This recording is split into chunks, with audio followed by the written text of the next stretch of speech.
Hi all, അസ്സാം വലൈക്കും. Welcome back to Silna's kitchen. ഇന്നത്തെ നമ്മുടെ റെസിപ്പി ക്യാരറ്റ് വെച്ച് ചെയ്തെടുത്തിട്ടുള്ള ഒരു അടിപൊളി ടേസ്റ്റി ആയിട്ടുള്ള ഒരു ഡിസേർട്ടിൻ്റെ റെസിപ്പിയാണ്.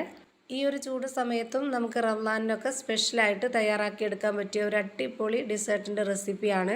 ഇത് നമുക്ക് നന്നായി തണുപ്പിച്ചെടുത്ത ശേഷമോ അല്ലാന്നുണ്ടെങ്കിൽ ചൂടോട് തന്നെയോ കുടിക്കാനൊക്കെ പറ്റിയ ഒരു നല്ല ടേസ്റ്റി ആയിട്ടുള്ള ഒരു ഡിസേർട്ടിൻ്റെ റെസിപ്പിയാണ്. അപ്പോൾ നമ്മുടെ വീഡിയോ സ്കിപ്പ് ചെയ്യാതെ മുഴുവനായിട്ടും കാണുക, എന്നാൽ മാത്രമേ ഞാനിതെങ്ങനെയാണ് തയ്യാറാക്കി എന്നുള്ളത് മനസ്സിലാവുള്ളൂ. ഇനി നമുക്ക് റെസിപ്പിയിലോട്ട് അടക്കാം. അപ്പോൾ ഇത് തയ്യാറാക്കാനായിട്ട് ഞാനിവിടെ എടുത്തിട്ടുള്ളത് 3 ക്യാരറ്റാണ്. 3 ക്യാരറ്റ് തൊലിയൊക്കെ കളഞ്ഞതിന് ശേഷം കട്ട് ചെയ്ത് എടുത്തിട്ടുണ്ട്. ഈ ഒരു 3 ക്യാരറ്റിൻ്റെ അളവനുസരിച്ചാണ് ഞാൻ ബാക്കിയുള്ള ഇൻഗ്രീഡിയൻസിൻ്റെ അളവും ചേർത്ത് കൊടുക്കുന്നത്. അപ്പോൾ ഇതൊരു 250 ml കപ്പിൻ്റെ അളവിൽ 1.5 കപ്പ് ക്യാരറ്റ് ഉണ്ട് ഞാൻ കട്ട് ചെയ്തെടുത്തിട്ടുള്ളത്. അപ്പോൾ ഞാനിപ്പോൾ ഈ ഒരു 1.5 കപ്പ് ക്യാരറ്റും ഇതിലേക്ക് ഇട്ട് കൊടുത്തിട്ടുണ്ട്. ഇനി നമുക്കിതിലേക്ക് വെള്ളം ഒഴിച്ചു കൊടുക്കാം. അപ്പോൾ ഈ ഒരു 250 ml കപ്പിൻ്റെ അളവിൽ 1.5 കപ്പ് വെള്ളം തന്നെ ഇതിലേക്ക് ഒഴിച്ചു കൊടുത്തിട്ടുണ്ട്. ഇനി ഇത് നന്നായിട്ടൊന്ന് അരച്ചെടുത്ത ശേഷം മാറ്റി വെച്ചേക്കാം. ഇനി അടുത്തതായി സ്റ്റൗവിലേക്ക് ഒരു പാൻ വെച്ച് കൊടുത്ത ശേഷം ഫ്ലെയിം ഓൺ ആക്കി കൊടുക്കാം. ഇതിലേക്കൊരു 30 ml കപ്പിൻ്റെ അളവിൽ 1 കപ്പ് നെയ്യാണ് ഒഴിച്ചു കൊടുക്കുന്നത്. ഇനി ഇതിലേക്ക് ഒഴിച്ചു കൊടുക്കേണ്ടത് നേരത്തെ അരച്ചു വെച്ചിട്ടുള്ള ആ ഒരു ക്യാരറ്റ് ആണ്. ഇത് അരച്ചെടുത്തപ്പോൾ കിട്ടിയിട്ടുള്ളത് 250 ml കപ്പിൻ്റെ അളവിൽ 2.5 കപ്പാണ്. അതിൽ ഞാനിപ്പോൾ 1/2 കപ്പ് ഇതിലേക്ക് ഒഴിച്ചു കൊടുക്കുന്നില്ല, മാറ്റി വയ്ക്കുവാണ്. 2 കപ്പ് ഇതിലേക്ക് ക്യാരറ്റ് ഒഴിച്ചു കൊടുത്തിട്ടുണ്ട്. നമ്മൾ ഈ ഒരു ക്യാരറ്റ് അരിപ്പയിൽ അരിച്ചെടുക്കേണ്ട ആവശ്യമില്ല, അരച്ച പാടെ തന്നെ ഇതിലേക്ക് ഒഴിച്ചു കൊടുക്കുകയാണ് ചെയ്തിട്ടുള്ളത്. ഇനി ഇതിലേക്കൊരു മധുരത്തിന് വേണ്ടി 1/4 കപ്പ് അളവിൽ പഞ്ചസാര ഇട്ട് കൊടുത്തിട്ടുണ്ട്. ഇനി ഇത് നന്നായിട്ടൊന്ന് തിളച്ച് വരട്ടെ. ആ ഒരു സമയം നമുക്കിതൊന്ന് ഇളക്കി നന്നായിട്ട് യോജിപ്പിച്ച് കൊടുക്കാം. ഇതുപോലെ പഞ്ചസാര ഇട്ട് കൊടുത്തതിന് ശേഷം നല്ലപോലെ ഒന്ന് ഇളക്കി യോജിപ്പിച്ചതിന് ശേഷം ഹൈ ഫ്ലെയിമിൽ വെച്ച് കൊടുക്കുക. അപ്പോൾ പെട്ടെന്ന് തന്നെ തിളച്ച് കിട്ടും. ഇപ്പോൾ ഇതുപോലെ നന്നായിട്ട് തിളച്ച് വന്നിട്ടുണ്ട്. ഇനി ഇതൊന്ന് ലോ ഫ്ലെയിമിൽ ഇട്ട് കൊടുക്കാം. ലോ ഫ്ലെയിമിൽ ഇട്ട് കൊടുത്തതിന് ശേഷം നമുക്കിതിലേക്ക് 250 ml കപ്പിൻ്റെ അളവിൽ 1 കപ്പ് റവ ഇതിലേക്ക് ഇട്ട് കൊടുക്കാം. ആദ്യം തന്നെ മുഴുവനായിട്ടും ഇട്ട് കൊടുക്കാതെ ആദ്യം 1/2 കപ്പ് അളവിൽ ഇട്ട് കൊടുത്തിട്ട് നന്നായിട്ടൊന്ന് യോജിപ്പിച്ചെടുത്തതിന് ശേഷം മാത്രം ബാക്കിയുള്ളതും കൂടി ഇതിലേക്ക് ഇട്ട് കൊടുത്ത് നല്ലപോലെ ഇതൊന്ന് കട്ടകളൊന്നും ഇല്ലാത്ത രീതിയിൽ നല്ലപോലെ യോജിപ്പിച്ചെടുക്കാം. ഇപ്പോൾ ഇതാ വെള്ളമൊക്കെ വറ്റി റവയൊക്കെ നന്നായിട്ട് വെന്ത് വന്ന് കറക്റ്റ് ഒരു പരുവത്തിന് കിട്ടിയിട്ടുണ്ട്. ഇനി ഇതിൻ്റെ ഫ്ലെയിം ഓഫ് ചെയ്യാം. ഫ്ലെയിം ഓഫ് ചെയ്ത ശേഷം ഈ ഒരു പാനിൽ തന്നെ വെച്ചിരിക്കരുത്. അപ്പോൾ ഒന്നും കൂടി നല്ലപോലെ ഡ്രൈ ആയി പോവും. അങ്ങനെ വരാതെ നോക്കണം. എന്നിട്ട് നമുക്കിതൊരു പ്ലേറ്റിലേക്ക് മാറ്റിയതിന് ശേഷം നന്നായിട്ട് ചൂടാറിയതിന് ശേഷം കയ്യിൽ കുറച്ച് എണ്ണയോ ഓയിലോ ഒന്ന് സ്പ്രെഡ് ചെയ്തതിന് ശേഷം ഇതുപോലെ ചെറിയ ചെറിയ ബോൾസ് ആക്കി എടുക്കാം. ഞാനിപ്പോൾ ഇതുപോലെ ചെറിയ ചെറിയ ബോൾസ് ആക്കിയിട്ടാണ് എടുക്കുന്നത്. ഇത് ഈ ഷേപ്പിൽ തന്നെ വേണമെന്നൊന്നുമില്ല, നിങ്ങൾക്ക് ഇഷ്ടമുള്ള ഏത് ഷേപ്പിൽ വേണമെങ്കിലും റെഡിയാക്കിയിട്ടെടുക്കാം. ആ ഒരു മാവിൽ മുഴുവനായിട്ടും ഇതുപോലെ ചെയ്തെടുത്തിട്ടുണ്ട്. ഇതുപോലെ ചെയ്തെടുത്ത ശേഷം ഇനി ഇത് ആവിയിലൊന്ന് വേവിച്ചെടുക്കണം.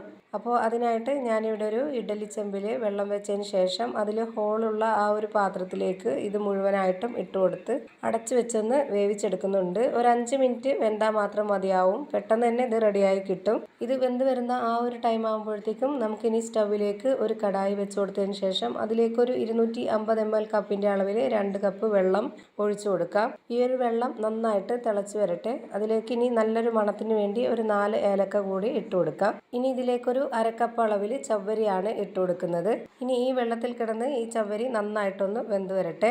അപ്പോൾ അതിനായിട്ട് ഒന്ന് ലോ ഫ്ലെയിമിൽ ഇട്ട് കൊടുത്ത ശേഷം ഇതൊന്ന് അടച്ചു വെച്ച് വേവിച്ചെടുക്കാം. ആ ഒരു സമയം കൊണ്ട് നേരത്തെ വേവിക്കാൻ വെച്ചത് വെന്തിട്ടുണ്ടോ എന്ന് നോക്കാം. ഇപ്പോൾ ദാ 5 മിനിറ്റ് നേരം നന്നായിട്ട് വെള്ളം വെട്ടി തിളച്ചിട്ടുണ്ട്. ആ ഒരു സമയം കൊണ്ട് ഇത് വെന്ത് കിട്ടിയിട്ടുണ്ട്. ഇനി അടുത്തതായിട്ട് വേവിക്കാൻ വെച്ചിരുന്ന ആ ഒരു ചവ്വരി കൂടി വെന്തിട്ടുണ്ടോ എന്ന് നോക്കാം. ചവ്വരി ഇപ്പോൾ ഒരു 1/4 ഭാഗത്തോളം വെന്തിട്ടുണ്ട്. ഇനി ഇതിലേക്ക് പാലൊഴിച്ചു കൊടുക്കണം. അപ്പോൾ ആ ഒരു പാലിൽ കിടന്ന് ബാക്കി വെന്ത് കിട്ടിക്കോളും. ഇതിലേക്ക് ഞാനിപ്പോൾ ഒഴിച്ചു കൊടുക്കുന്നത് 250 ml കപ്പിൻ്റെ അളവിൽ 2 കപ്പ് പാലാണ്. പശുവിൻ പാലിലാണ് ഞാനിപ്പോൾ ഇത് വേവിച്ചെടുക്കുന്നത്. തേങ്ങാപ്പാലിലും വേവിച്ചെടുക്കാവുന്നതാണ്. പക്ഷേ ഇത് കൂടുതൽ ടേസ്റ്റ് ആയിട്ട് തോന്നുന്നത് പശുവിൻ പാലിലാണ്. ഇനി ഈ ഒരു പാൽ ഒഴിച്ചു കൊടുത്തതിന് ശേഷം നന്നായിട്ട് തിളച്ച് വരുന്നതിന് മുമ്പ് തന്നെ നമുക്ക് പെട്ടെന്ന് ഇതിലേക്ക് പാൽപ്പൊടി ഇട്ട് കൊടുക്കാം. ഞാനിപ്പോൾ ഇവിടെ 3 ടേബിൾ സ്പൂൺ അളവിലുള്ള പാൽപ്പൊടിയാണ് ഇതിലേക്ക് ഇട്ട് കൊടുത്തിട്ടുള്ളത്. ഇനി ഇത് പെട്ടെന്ന് തന്നെ നന്നായിട്ട് ഇളക്കി യോജിപ്പിച്ച് കൊടുക്കാം. പാല് ചൂടായി വരുമ്പോൾ തന്നെ നമ്മൾ ഈ ഒരു പൊടി ഇട്ട് കൊടുക്കുകയാണെങ്കിൽ പെട്ടെന്ന് തന്നെ അതിൽ അലിഞ്ഞ് ചേരും. അല്ലാന്നുണ്ടെങ്കിൽ തിളച്ചതിന് ശേഷമാണ് ഇട്ട് കൊടുക്കുന്നുണ്ടെങ്കിൽ പാൽപ്പൊടി കട്ടയായിട്ട് പോകും. ഇനി നമുക്കിത് ലോ ഫ്ലെയിമിൽ തന്നെ ഇട്ട് വെച്ചിരിക്കണമെന്നൊന്നുമില്ല, ഫ്ലെയിം കൂട്ടി വെച്ച് വേവിച്ചെടുക്കാവുന്നതാണ്. ഇനി ഇതിലേക്ക് മധുരത്തിന് വേണ്ടി ഒരു 1/2 കപ്പ് അളവിൽ പഞ്ചസാര ഇട്ട് കൊടുക്കുന്നുണ്ട്. ഇനി നമ്മൾ നേരത്തെ മാറ്റി വെച്ചിട്ടുള്ള ആ ഒരു അരക്കപ്പ് അളവിലുള്ള ക്യാരറ്റ് ജ്യൂസും കൂടി ഇതിലേക്ക് ഒഴിച്ചു കൊടുക്കുന്നുണ്ട്. ഇനി ഇതിലേക്ക് മധുരത്തിനെ ബാലൻസ് ചെയ്യാനായിട്ട് ഒരു നുള്ളു ഉപ്പും കൂടി ചേർത്ത് കൊടുക്കണം. ഞാനിപ്പോൾ അത് ചേർത്ത് കൊടുത്തിട്ടുണ്ട്, പക്ഷേങ്കിൽ എനിക്ക് ആ ഒരു വീഡിയോ എടുക്കാൻ വേണ്ടി മറന്നുപോയതാണ്. ഇനി ഇതെല്ലാം നല്ല പോലെ ഒന്ന് ഇളക്കി യോജിപ്പിച്ച് കൊടുക്കാം. ഇപ്പോൾ ഇതിൻ്റെ കളർ തന്നെ കാണുമ്പോൾ നല്ലൊരു ഭംഗിയാണ്. ഇപ്പോൾ പാല് നല്ല പോലെ തിളച്ച് വന്നിട്ടുണ്ട്, ചവരിയും നന്നായിട്ട് വെന്ത് കിട്ടിയിട്ടുണ്ട്. ഈ ഒരു സമയത്ത് നമുക്ക് നേരത്തെ റെഡിയാക്കി വെച്ചിട്ടുള്ള ആ ഒരു ക്യാരറ്റിൻ്റെ ബോൾസ് ഇതിലേക്ക് ഇട്ട് കൊടുക്കാം. ഇനി ഇത് നല്ലപോലെ ഒന്ന് ഇളക്കി കൊടുക്കുന്നുണ്ട്. ഇനി ഈ ഒരു ക്യാരറ്റ് ബോൾസ് ഇട്ട് കൊടുത്തതിന് ശേഷം ഒരു 2 മിനിറ്റ് നന്നായിട്ട് തിളപ്പിച്ച് വേവിച്ചെടുത്താൽ മതി. അപ്പോഴേക്ക് നമ്മുടെ ഈ ഒരു അടിപൊളി സ്വീറ്റ് ഡിസേർട്ട് റെഡിയായി കിട്ടും.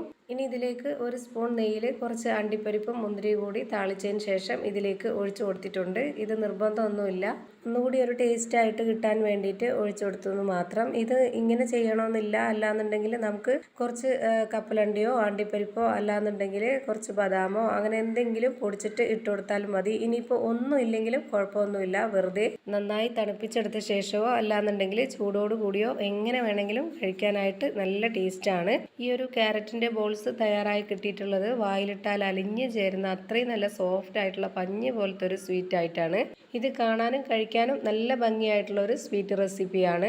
വീട്ടിൽ വരുന്ന ഗസ്റ്റുകൾക്കൊക്കെ വെറൈറ്റി ആയിട്ട് തയ്യാറാക്കി കൊടുക്കാനും പറ്റും. അപ്പോൾ ഇത്രയേ ഉള്ളൂ ഇന്നത്തെ റെസിപ്പി ഇഷ്ടമായാൽ ലൈക്ക് ചെയ്യാനും കമൻറ്റ് ചെയ്യാനും ഷെയർ ചെയ്യാനും മറക്കരുത്. അതുപോലെ തന്നെ ഞാനിടുന്ന പുതിയ വീഡിയോസ് നോട്ടിഫിക്കേഷനായിട്ട് കിട്ടുന്നതിന് വേണ്ടി സബ്സ്ക്രൈബ് ചെയ്ത് ബെല്ലൈക്കൺ അമർത്തി അതിൽ ഓൾ എന്ന ഓപ്ഷൻ എനേബിൾ ചെയ്ത് കൊടുക്കാനും മറക്കരുത്. പുതിയൊരു വീഡിയോയുമായി വീണ്ടും വരും. Thank you for watching.